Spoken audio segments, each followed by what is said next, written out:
What's good, everybody?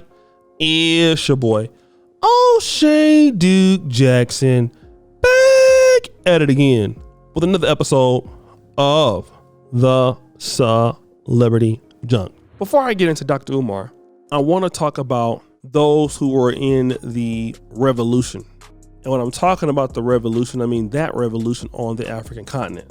I'm talking about the people such as the ANC, Steve Biko, Nelson Mandela. I'm talking about like Kwame Nkrumah in Ghana, Kenneth Kaunda in Zambia, Kenyatta in Kenya. Okay, those people who led the way, Mugabe in Zimbabwe. Those of them who led the way to the freedom, or so-called freedom, of Africa. Some of these people were military fighters, guerrilla fighters, who then took the country because either of a military coup or just in their freedom fighting, right? They won. Samora Machel is one of them in Mozambique.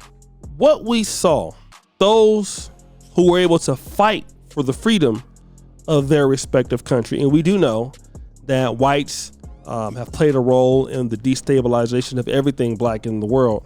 But something else we also found out, just because you can fight for a country, don't mean you can lead it. And some people have all the gifts and credit for organizing a military coup or fighting in the bush for a country, but they don't have what it takes to run the country, to administer, transparency in the country. And this is very similar to our brother, Dr. Umar Johnson. Now, Dr. Umar Johnson is by far one of the gifted minds in the Western world, in the Pan-African community. No doubt about that. Some of the things that he says, I've never heard articulated or put together in the fashion that he has done it. He is by far light years above many people in the way he can express the views of what's going on in Black America and what's going on in the African continent, which is why, as a strong Pan-African brother myself, I agree with about 98% of what Dr. Umar Johnson talks about. The issue is Dr. Umar Johnson doesn't have the skill to run things that have to do with money. He may want to do the right thing, but like we always talk about in American culture, the road to hell is paved with good intentions. And now we know that he has been trying to do this Frederick Douglass Marcus Garvey Academy. He's been pushing the date back for years. He was blaming the donors. Y'all didn't give enough money. We didn't give enough money. We didn't do this and we didn't do that and all of this. It's the haters' fault. And again, the big U for Dr. Umar stands for unaccountability. This is what a lot of blacks do. A lot of people in the black world always blame somebody else for why they have a failure. Okay, this is what they do. Black people all over the world. If it ain't the white man's fault, and clearly the white man is not holding him back, then it's your fault because you didn't give enough money. Although whatever money he's gotten, nobody knows what the amount is. He won't tell you. But I'll tell you why Umar Johnson now is giving a date.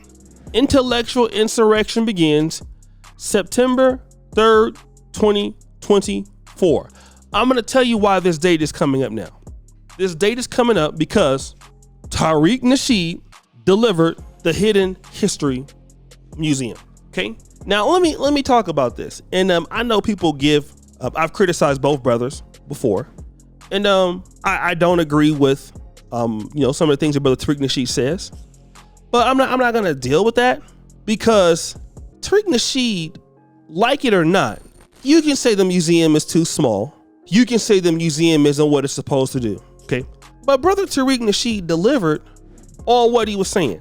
I'm not trying to say I agree with everything the brother says.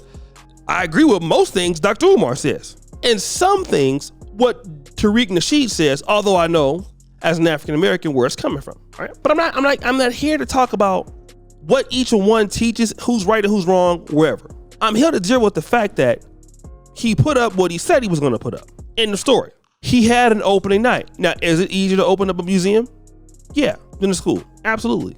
But he opened up that museum within a year and a half, something like that. And the thing is, you have a war of thoughts now. You see, let me tell you something what's going on right now in the black world. A lot of people are losing hope in the Pan-African dream. And the dream that a lot of brothers and sisters are out here hoping to happen.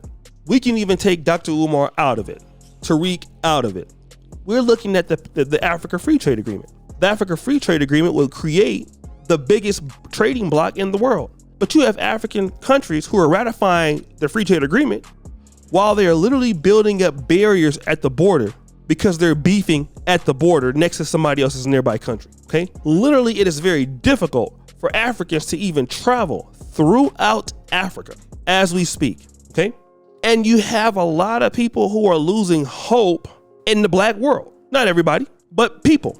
And see, what happens is when Dr. Umar is re-energizing the community and saying these things and saying he's going to do this, he's pushed the date back before, people start to say, okay, well, there's no hope in Pan-Africanism, which is false.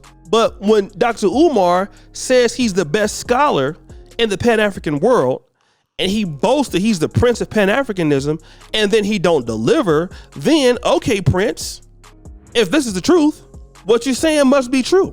And see, now, because Tariq Nasheed has something the opposite of Pan-Africanism, which is, all right, us first, then them, right? Hashtag FBA. Or you have some of the other brothers, I don't know if it's still going on, but hashtag ADOS. Let's focus on this unique group because Africa and the Pan-African world can't get it together. It's a waste of time. And then they start getting small wins, putting up their ideas, it gains momentum. And say, hey, look, they got the Hidden History Museum. Look, hey, let's go over here. Dr. Umar is talking about something that he can't produce. And ultimately, Dr. Umar Johnson has to do something. Because otherwise, people are not going to want to hear that. And because Tariq Nasheed raised the money and put this organization up, Dr. Umar has to shit or get off the pot. He has to come out with a date. And we all know they don't even really get along. But if that's what makes him deliver what he says he has to deliver, I think it's great. Because the thing about it is this, we have to be accountable for what we tell to the people that we're going to do. If we're saying we're going to do it, we ought to do it. And now you're going to have in the black world a war of ideas. And people are going to have to prove their agendas. And Dr. Umar Johnson has not done a great job proving his. One thing to talk about what you say, because your mouth can say anything. But when you don't have the administration, you don't have the team, you don't have the staff to pull out your ideas, you're going to lose people because people are not going to take you serious. And one thing we've noticed that Umar has done every year is people have taken him less and less serious. A guy who just can't get the job done. A guy who just can't accomplish what he's talking about. And at the end of the day, people are going to gravitate to who is doing a little bit more. And that's not Umar. Umar talks a good game. He can't deliver on his ideas.